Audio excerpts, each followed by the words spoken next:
세계적인 정신과 의사인 빅터 프랭클이라고 하는 비엔나 의과대학의 교수가 있습니다. 교수로 재직 중에 그 나치 정권에 의해서 유대인 집단 수용소에 수감이 됐다가 겨우 살아났던 인물입니다.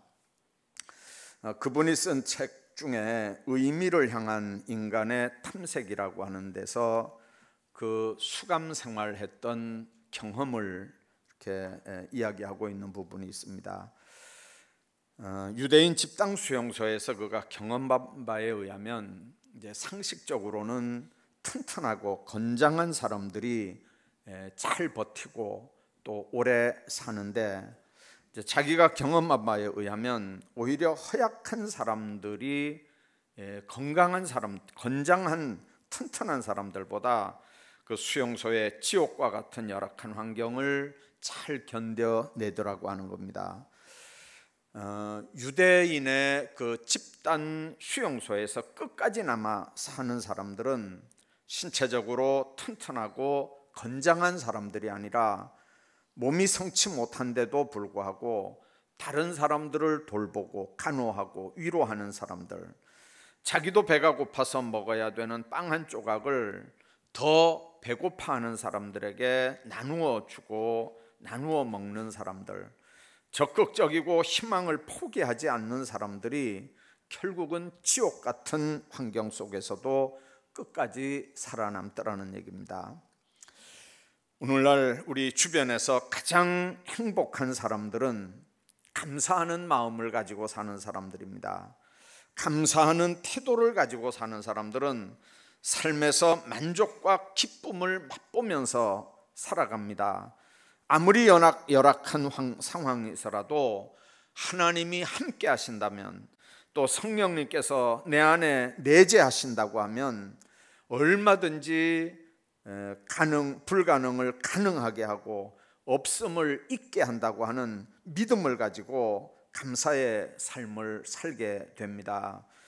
하나님께서 최후 승리를 주심을 믿기 때문에 상황 상관없이 언제든지 감사하는 삶을 살 수 있게 됩니다. 오늘 우리가 지키는 맥추감사주일은 구약에는 오순절, 칠칠절, 초실절 여러 가지 이름으로 이렇게 불리는 절기입니다. 원칙적으로는 밀을 수확하고 첫 열매를 드리는 축제일이지만, 이제 레위기 23장 같은 데 보면 정확하게 얘기하면 처음에 보리를 벨 때부터 시작해서 밀 수확이 끝나는 약 7주 정도 되는 전체 곡물 수확 기간을 맥추절로 그렇게 말씀을 합니다. 그래서 7주 전에 시작된 곡물 수확기의 모든 일이 하나님 앞에 이렇게 잘 마친 거에 대해서 기쁨과 감사를 표현하는 엄숙한 의식이 바로 이 맥추절이고 또 초실절이었습니다. 이제 구약 개념인 이 맥추 감사의 말씀은 오후 예배 때 따로 드리기로 하고, 이 시간에는 신약적인 관점에서 한 해의 후반기를 시작하면서 이 맥추 감사의 기본 정신인 감사 개념을 생각을 하고 오늘 은혜를 나누려고 합니다. 오늘 본문의 말씀은 우리가 아는 것처럼 오병이어의 기적이 기록된 말씀입니다. 예수님께서 한 아기가 드린 보리떡 5개와 물고기 2마리로 5,000명을 배불리 먹이셨다는 이 사건은 가나 혼인잔치에서 물이 포도주로 만들어진 기적과 함께 예수님의 신성을 강조하는 대표적인 기사로 우리가 알고 있습니다. 그런데 오늘 이 말씀을 통해서 우리가 예수님의 신성 쪽보다는 어떤 감사자들로 삶을 살아야 되는지를 몇 가지 생각을 하고 은혜를 나누려고 합니다. 우선 이 말씀 가운데서 우리가 기억해야 되는 건 작은 것에 대한 감사의 모습입니다. 한 아이가 가지고 있었던 보리떡 5개, 물고기 2마리는 한 아이의 도시락일 뿐입니다. 여자와 아이 외에 5천 명을 먹였다고 그랬는데 그 사람들에게 얼마나 작은 것이겠습니까? 예수님은 한 아이가 드린 이 작은 것을 축사를 하십니다. 11절 말씀은 예수님께서 떡을 가져 축사하신 후에 앉아있는 자들에게 나눠주시고 물고기도 그렇게 그들의 원대로 주시니라, 그렇게 말씀합니다. 예수님은 한 아이가 드린 작은 것을 큰 것처럼, 적은 것을 많은 것처럼 그렇게 놀라운 기적을 행하셨습니다. 어떻게 그렇게 하셨습니까? 우선 예수님께서는 한 아이가 드린 이 작은 것을 손에 꼭 잡으셨습니다. 예수님께서 떡을 가져라고 말씀할 때 그 가진다고 하는 헬라어가 손 안에 넣어서 꽉 움켜 잡는다, 꽉 붙잡는다, 그런 의미입니다. 그러니까 아무리 작은 거라도 예수님의 손에 꽉 잡히기만 하면 크게 쓰임을 받을 수 있다는 의미입니다. 우리가 다윗과 골리앗의 이야기를 합니다. 골리앗 앞에 다윗은 너무 아입니다. 무장한 골리앗이 들고 있는 무기에 비해서 다윗이 들고 있는 물맷돌은 너무 보잘것없는 겁니다. 그러나 하나님은 그 작은 거, 그 보잘것없는 걸로 골리앗을 무너뜨리는 걸 우리가 보게 됩니다. 우리가 아무리 작은 것 같아도 주님 손에 붙잡히기만 하면 놀라운 도구가 될 수 있다는 걸 믿으시길 바랍니다. 주님께서는 오늘 우리에게 네가 작아 보이느냐? 그런 너라도 내게 맡기기만 하면 내가 너를 내 손 안에 넣고 꽉 잡아 붙잡고 쓰리라, 그렇게 말씀하는 것 같지 않습니까?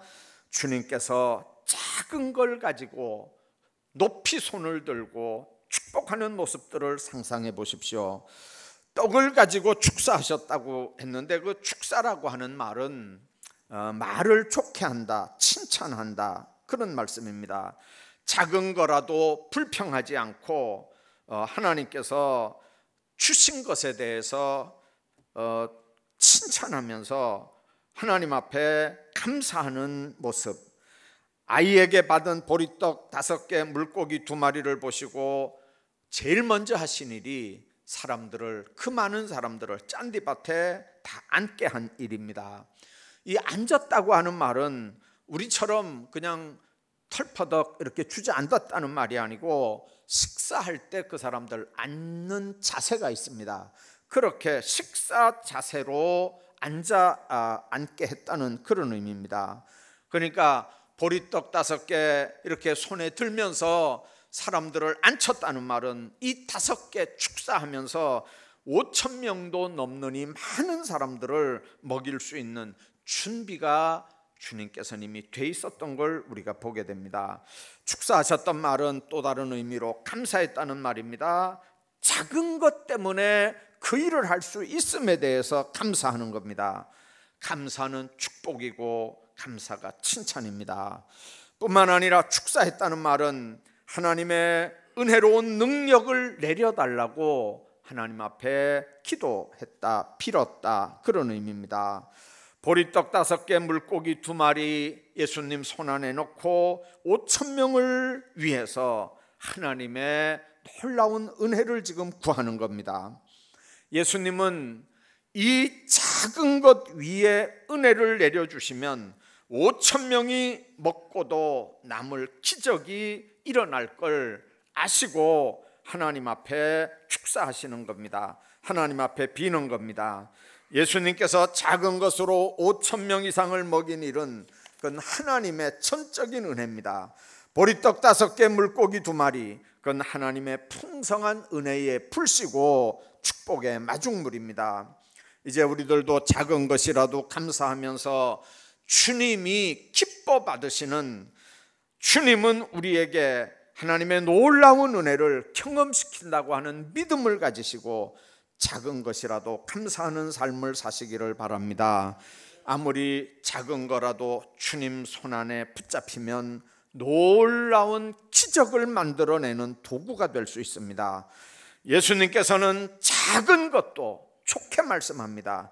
작은 것도 칭찬하십니다. 작은 것도 들고 우리를 위해서 빌어주십니다. 작은 것도 하나님의 은혜인 줄로 믿고 더 큰 하나님의 은혜를 구하는 겁니다. 우리들도 이렇게 작은 것도 감사하면서 살고, 그래서 이적의 도구들로 쓰임받기를 주의 이름으로 축복합니다. 뿐만 아니라 예수님은 이 오병이어의 사건을 통해서 없는 것에 대한 감사의 모습을 나타내 보입니다. 보통은 부족하면 문제가 생깁니다. 모자라도 다툼이 생깁니다. 그런데 부족한 것 때문에 감사한다고 하는 건 사실은 어려운 일입니다. 그런데 성경을 보면 부족했기 때문에, 모자랐기 때문에, 뭔가가 떨어졌기 때문에 더 좋은 역사가 일어나는 성경을 우리가 여러 군데 봅니다. 부족한 것이 좋을 수도 있고, 부족한 것 때문에 감사할 수 있고, 감사 조건이 되더라는 얘기입니다. 예수님께서 이 땅에 오셔서 첫 기적을 행한 게 가나 혼인잔치에서 물로 포도주 만든 사건입니다. 여러분들, 만일 그 잔치집에 포도주가 떨어지지 않았다면 예수님께서 물로 포도주 만드는 기적을 나타내지 않았을 것이 분명합니다. 그런 결론부터 보면 예수님의 기적이 일어난 건 바로 포도주가 떨어진 거고, 그래서 포도주 떨어지는 그런 일들이 일어나지 않았다면 그 기적은 우리가 보지 못했을 수 있습니다. 무엇이 부족하다, 여러분들 얼마든지 우리는 걱정거리, 근심의 대상입니다. 그러나 그게 믿음 있는 사람의 눈으로 볼 때는 그때가 곧 하나님이 일하시는 때라고 하는 걸 믿으시길 바랍니다. 무엇이 부족한 때, 그때는 하나님의 은혜를 사모하는 때입니다. 그리고 하나님께서 베풀어 주실 복을 기도하면서 믿음으로 기도할 수밖에 없는 때입니다. 예수님께서 수많은 사람들이 식사도 제대로 하지 못하고 말씀을 들으면서 해가 저문 걸 아셨습니다. 사복음을 다 보면 여자와 아이 외에 5,000명이라 그랬고 이미 해가 저물어가는 때인 걸 우리가 봅니다. 그래서 예수님은 빌립에게 우리가 어디서 떡을 사서 이 사람을 먹이겠느냐 물어봅니다. 그때 빌립은 각 사람으로 조금씩 받게 할지라도 200데나리온의 떡이 부족합니다. 그렇게 얘기합니다. 빌립에게는 지금 뭐가 문제입니까? 돈이 문제입니다. 200데나리온이 어디서 갑자기 생기는 겁니까? 또 200데나리온이 혹 있다 할지라도 5,000명 이상을 먹일 수 있는 떡은 어디서 갑자기 준비할 수 있는 겁니까? 여러분들, 지금 우리가 돈이 예를 들어서 500만 원이 대번에 지금 있다고 합시다. 여러분들 5,000명을 동시에 먹일 수 있는 빵을 순식간에 어디서, 어느 빵집에서 여러분들이 구하겠습니까? 그러니까 빌립 입장에서 보면 첫 번째는 돈 문제입니다. 두 번째는 그 돈이 있다 해도 어디서 그 빵을 이 사람들이 먹을 걸 구하느냐고 하는 겁니다. 돈도 없고 빵도 없습니다. 근데 예수님은 어디서 떡을 사서 이 사람들에게 먹이겠느냐고 빌립에게 지금 물어보는 겁니다. 여러분들, 그 순간에 빌립이 무슨 대답을 할 수 있겠습니까? 더더군다나 빌립이 예수님 앞에 그 상황에 감사할 수 있겠습니까? 과연 아무것도 없는, 아무것도 할 수 없는 그런 순간에 여러분들 없어도 감사할 수 있겠느냐 그 말입니다. 어떻게 없어도 감사할 수 있겠습니까? 근데 빌립은 경험으로 그것을 압니다. 왜 그러냐면 그런 상황이라도 예수님을 쳐다보면 되는 거거든요. 예수님을 바라보면 문제가 해결되는 걸 압니다. 예수님을 의지하면, 예수님을 믿으면 되는 걸 빌립은 이미 경험해보고 아는 겁니다. 여러분들, 그게 무슨 얘기냐면 바로 믿는 그 순간에, 주님을 의지하는 그 순간에, 주님을 쳐다보는 그 순간에, 그 순간이 바로 예수님이 일하는 시간인 걸 빌립은 이미 알았습니다. 요한복음 6장 5절 6절에 보면 예수님이 눈을 들어 큰 무리가 자기에게 오는 걸 보시고 빌립에게 우리가 어디서 떡을 사서 이 사람들을 먹이겠냐, 그럴 때 이렇게 말씀하시면 친히 어떻게 하실지를 아시고 빌립을 시험하셨다, 그렇게 말씀했습니다. 예수님은 친히 어떻게 하셔야 되는지를 아십니다. 그러니까 이미 예수님께는 방법이 있는 겁니다. 예수님께는 그 수많은 사람들의 배고픔을 해결할 방법이 있습니다. 아무것도 없는 그때 모든 사람들을 배부르게 먹일 방법을 예수님은 이미 알고 계십니다. 우리는 모르고 있지 않습니까? 그러니까 모르니까 불평하고, 모르니까 원망하고, 모르니까 근심하고, 모르니까 예수님 앞에서도 예수님을 믿지 않습니다. 그러나 그걸 아시는 예수님은 그 절박한 상황에서도 근심하지 않고 오히려 제자들과 대화를 하는 겁니다. 여러분들, 뭔가 하나 없을 때 여러분들 제일 먼저 하는 일이 뭡니까? 불평하는 겁니다. 뭔가 하나 없을 때 제일 먼저 하는 일이 뭡니까? 원망하는 겁니다. 없을 때 예수님을 쳐다봐야 됩니다. 그래야 그분이 말씀합니다. 이 사람들을 앉게 하라. 그 짠디밭 좋은데 사람들을 다 식사 대열로 앉힙니다. 앉으면 식사가 나오고, 앉으면 문제가 해결되는 줄로 믿습니다. 주님이 그런 상황에서 뭐라고 말씀하시는지를 듣고 그 말씀대로 순종하는 삶이 문제를 해결할 수 있는, 주님의 놀라운 기적을 체험할 수 있는 비밀이 된다고 하는 걸 여러분들 믿으시기를 바랍니다.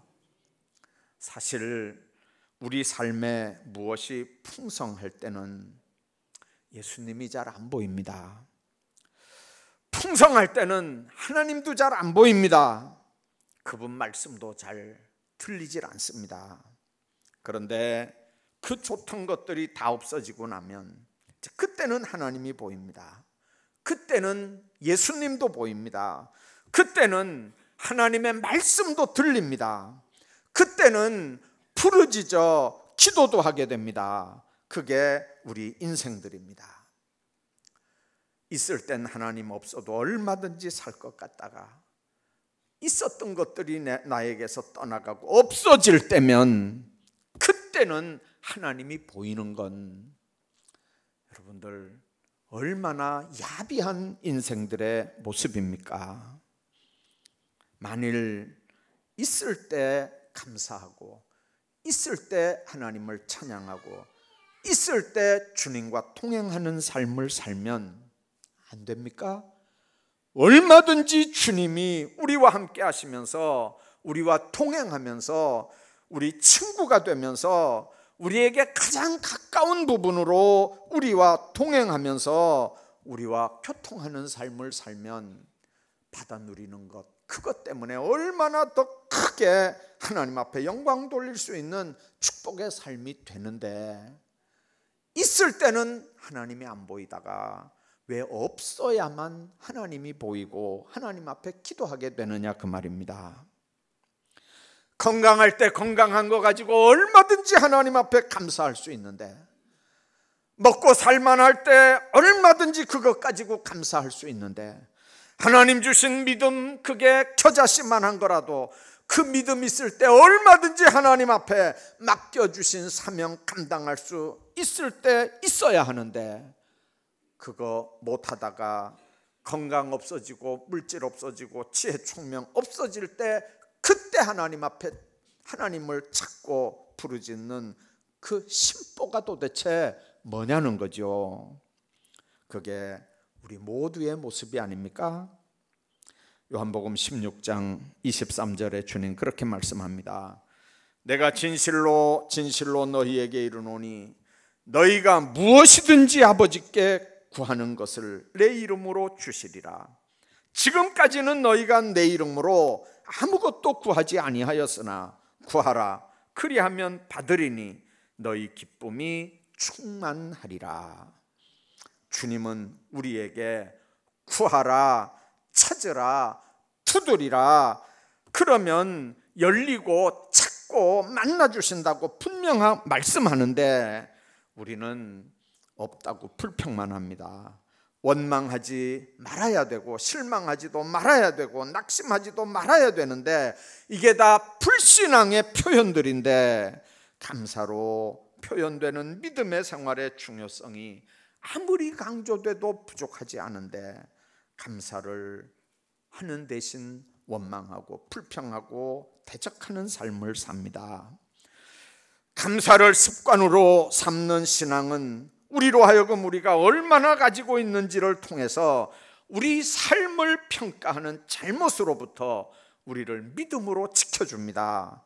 뭐 하나 있다 없어지면 없어진 것에 대해서도 감사하시기 바랍니다. 그 없어진 것 때문에 새옹지마처럼 새 것 하나 생길지 누가 합니까?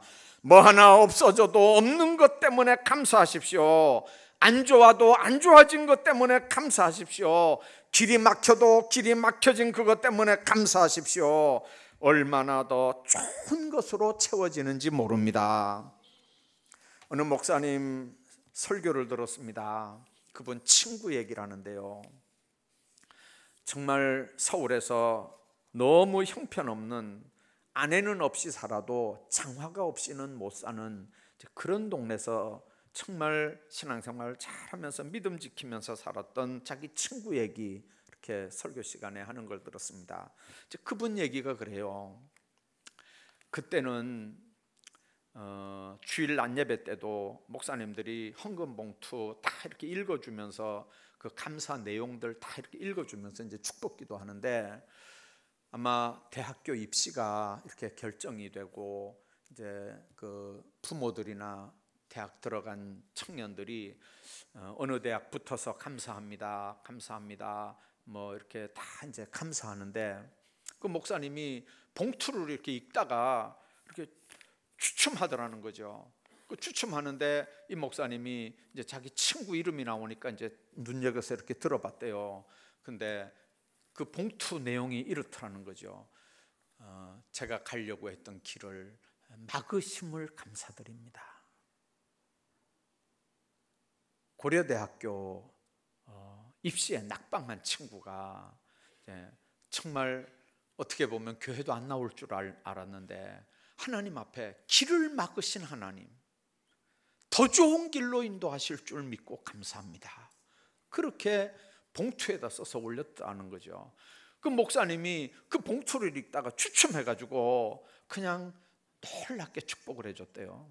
근데 1년 후에 서울대학에 들어갔고, 그리고 그 후에 서울대학교 교수가 돼서 아주 귀한 일을 많이 하는 크리스찬 교수로 있다고 그 자기 친구 소개를 했어요.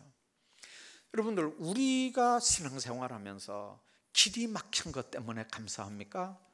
그 길이 막히지만 하나님께서 그 다음에는 더 좋은 길로 우리를 인도하실 거라고 하는 걸 믿고 우리가 감사합니까? 여러분들, 길이 막힐 때 감사할 수 있길 바랍니다. 어떤 사람이 회사 취업에 떨어졌습니다. 자기보다 공부 못하는 아이는 가서 그 회사에 들어갔는데 자기는 떨어졌어요.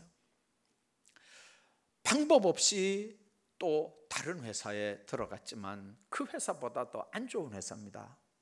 그런데 놀라운 건 그 회사에, 안 좋은 회사라고 하는 그 회사에 들어갔는데 거기 가서 얼마나 성실하게 일했는지 그냥 진급이 착착착착 이렇게 되고, 놀라운 건 거기서 너무 행복한 배우자를 거기서 만나는 겁니다.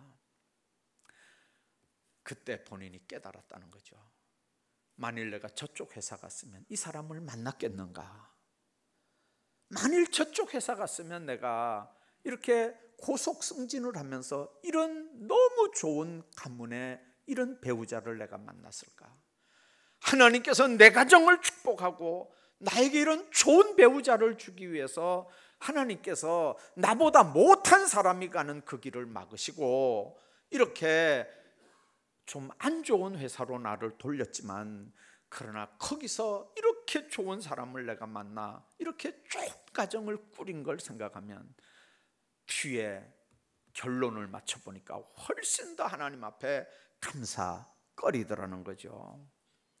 여러분들, 하나님 앞에 감사 제목을 찾아서 감사하는 삶을 살면 가장 좋은 것으로 채우시는 하나님의 은혜가 여러분들 삶 속에 있는 줄로 믿습니다. 뿐만 아니라 여러분들 속에 있는 것들을 헤아리면서 감사할 수 있기를 바랍니다. 지금 예수님 앞에 적어도 5,000명 이상의 배고픈 사람들이 모여 있습니다. 예수님께서는 빌립에게 우리가 어디서 떡을 사서 이 사람들을 먹이겠느냐 그렇게 물어봅니다. 정말 예수님이 묻는 그대로 어디서 떡을 사서 이 사람들에게 먹여야 되느냐, 정말 어디서 떡을 구할 수 있겠느냐, 그래서 물어본 겁니까? 근데 빌립은 200데나리온의 떡이 있어도 모자르겠다 그렇게 얘기합니다. 그 순간에 안드레가 사람들 틈에서 한 아이가 가져온 보리떡 5개, 물고기 2마리를 들고 나옵니다. 그게 무슨 의미가 있는 걸까요? 여러분들, 보리떡 5개, 여러분들 성지 갔다 오신 분 아시죠? 그 사람들 보리떡이라 그래봐야 우리 밀가루 반대기 비슷하게 생긴, 그저 커봐야 손바닥 정도 이렇게 되는 그런 겁니다. 그런 거 5장이에요. 그리고 물고기 2마리입니다. 그냥 아이 점심 한 끼입니다. 아니 여러분들, 그 많은 사람들 앞에 안드레가 그걸 들고 나와서 예수님 앞에 주면 그걸 어떻게 하라는 말입니까? 그런데 안드레도 역시 그렇게 생각합니다. 이것이 이 많은 사람에게 얼마나 되겠습니까? 자기가 들고 나와도 자기 생각에도 그런 거예요. 이게 보리떡 5개, 물고기 2마리가 이 많은 사람들에게 이게 도대체 뭐냐 그 말이죠. 그런데 도움이 되지 못할 걸 알았지만, 그러나 예수님은 달랐습니다. 그 아이가 별것 아닌 거 가지고 나온 것, 그걸 들고 축사를 하는 겁니다. 여러분들, 작은 걸 들고 하나님 앞에 감사하는 겁니다. 여러분들, 가장 작은 거, 그게 바로 기적을 일으키는 씨앗이 되는 겁니다. 축복을 가져오는 마중물이 되는 겁니다. 여러분들, 예수님은 지금 손 안에 있는 작은 것, 그걸 들고 지금 역사하는 겁니다. 주님은 오늘 우리에게도 너에게 있는 작은 것, 그게 뭐냐고 지금 묻는 겁니다. 너에게 있는 작은 것. 여러분들, 열왕기하에 보면 그 엘리야 시대 때 그런 얘기가 나옵니다. 과부 엘리사 시대 때 과부 중 이제 제자 중에 과부된 그 사람이 피 때문에 2 아들을 종으로 이렇게 이제 끌려가야 되는 상황이 됐습니다. 그래서 어떻게 쓰면 좋겠는지 자기 그 남편의 스승이었던 이 엘리사에게 와서 하소연을 합니다. 그러니까 엘리사는 또 어떻게 합니까? 그래서 내가 너를 위해서 어떻게 하랴 그렇게 묻습니다. 그리고 내 집에 무엇이 있는지 네게 말하라. 내 집에 무엇이 있는지 말하라. 아무것도 없지는 않을 거 아니냐 그 말입니다. 아무것도 없지는 않을 거 아니냐. 내게 있는 게 뭐냐 그 말이에요. 그러니까 그 과부가 뭐라고 그랬습니까? 기름 한 그릇 외에는 아무것도 없다 그랬습니다. 그럼 기름 한 그릇은 있다는 얘기지 않습니까? 그러면 모든 이웃들에게 빈 그릇을 빌리되 조금 빌리지 말고 많이 빌려가지고 방 안에 갖다 놓고, 그리고 문을 닫고 너는 네 2 아들과 함께 그 그릇에, 빈 그릇에 계속 기름을 부으라는 거예요. 여러분들, 그릇에 기름 한 그릇밖에 없는 그 그릇을 가지고 빈 그릇 방 안에 가득 갖다 놓고 계속 이렇게 붓는 걸 여러분들 상상을 해보십시오. 빌려온 그릇이 붓는 그릇보다 훨씬 더 클 거 아닙니까? 그리고 여러 개 빌려다 놨을 테니까 방 안에 꽉 차 있을 거 아닙니까? 계속 붓는 거예요. 계속 붓는데 방 안에 빌려온 그릇들마다 다 꽉꽉 기름으로 차는 겁니다. 그리고는 마지막에 중요한 얘기가 그 입에서 하나 나옵니다. 더 그릇이 없습니다. 더 그릇이 없다는 거예요. 부을 그릇이 없다는 거예요. 더 그릇이 없습니다. 그러니까 그 말이 끝나는 순간에 기름이 딱 끝이다라는 얘기예요. 여러분들, 주님께서 우리에게 요구하는 게 뭐냐면 네가 가지고 있는 게 그게 뭐냐는 거예요. 주님은 그걸 축복하셔서 그걸 도구로 쓰시는 걸 여러분들 믿으시길 바랍니다. 하나님은 모세에게도 그렇게 말씀합니다. 네 손에 있는 게 뭐냐?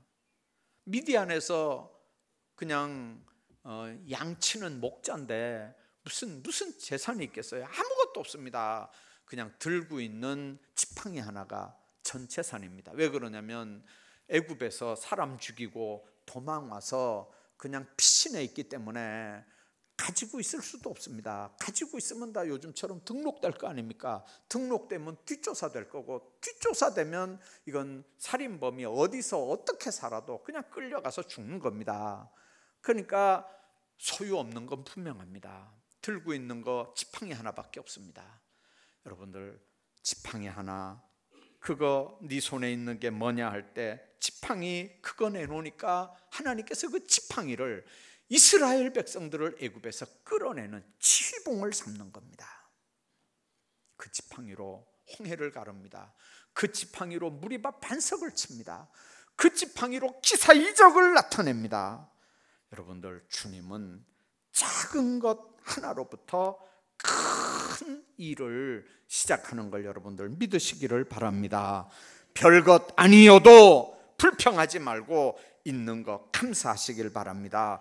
이 세상 끝날까지 우리들과 함께 하실 주님이 계신다면 뭘 그렇게 염려합니까?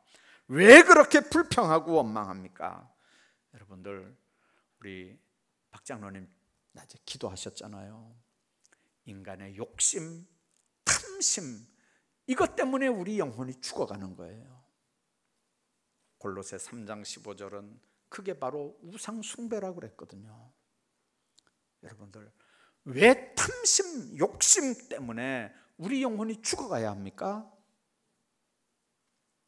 예수님처럼 보리떡 5개, 물고기 2마리 같이 사소한 거라도 크게 있으면 감사할 수 있어야 되고, 그걸 내놓으면 하나님께서 더 큰 것들로 맡겨주신다고 하는 믿음이 있으면 여러분들은 얼마든지 하나님 앞에 더 큰 주인공들로 살아갈 줄로 믿습니다. 예화 하나를 드리고 말씀을 마무리하려고 합니다. 어떤 소녀가 산길을 걷다가 나비 한 마리가 거미줄에 걸려 있는 걸 이렇게 거미줄을 뜯어내고 나비를 살려보냈습니다. 나비가 이렇게 팔랑거리면서 이제 날아가는데 이 소녀는 그 나비를 살려주려고 가시덤불을 헤치다가 이 팔이 막 가시 떨기에 찔려서 막 피가 막 줄줄 흘렀습니다.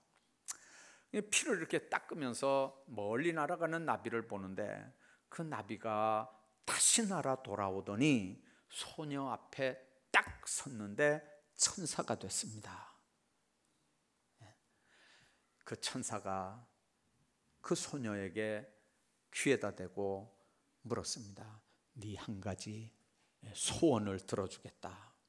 그러니까 그 소녀가 가만히 눈을 깜빡거리다가 뭐라고 대답하냐면 저는 평생 행복하게 살고 싶습니다. 그렇게 대답을 했어요. 그러니까 천사가 삥긋이 웃으면서 그 소녀 귀에다가 이렇게 얘기를 해주는 거예요. 뭐라고 얘기해 줬는지 몰라요. 그리고 천사는 떠나서요. 그날부터 이 소녀는요 정말 행복하게 살았습니다. 너무 주변에 사람도 많고요 정말 행복하게 살았어요. 나이가 해놨는데 이제 어느 날 세상을 떠나가야 되는 시간이 됐어요. 자녀들도 일가 친척들도 친구들도 이렇게 그 침상에서 이제 죽어가는 모습을 보면서 그 중에 어떤 사람 하나가 물었어요. 당신은 어떻게 그렇게 행복한 삶을 살았습니까? 평생을. 그랬더니 이 할머니가 자기 소녀 때 나비 구해준 얘기를 쭉 하는 거예요. 그리고 그 천사가 떠나면서 나에게 내 귀에다가 뭐라고 얘기했냐면, 내가 소원을 평생 행복하게 살고 싶다 그러니까 그 천사가 떠날 때 뭐라고 얘기했냐면, 감사하는 삶을 사세요. 그렇게 하고 떠났다는 거예요. 무슨 일이든지 감사하는 삶을 사세요. 그렇게 하고 떠났다는 거예요. 그래서 자기는 무슨 일이든지 감사하는 삶을 살다 보니까 사람들 만나도 감사하니까 사람들이 많이 자기 주변에 모이고, 무슨 일을 해도 감사하는 삶을 사니까 어떤 일도 적극적으로 긍정적으로 하게 되고, 그러니까 평생을 정말 행복하게 살았다는 거죠. 감사하는 삶. 오늘 상황 때문에 감사하고 불평할 게 아니라 상황 너머에 하나님의 비밀을 보는 믿음의 눈을 가지고 범사에 감사하는 하나님의 사람으로 살아가시기를 주의 이름으로 축복합니다.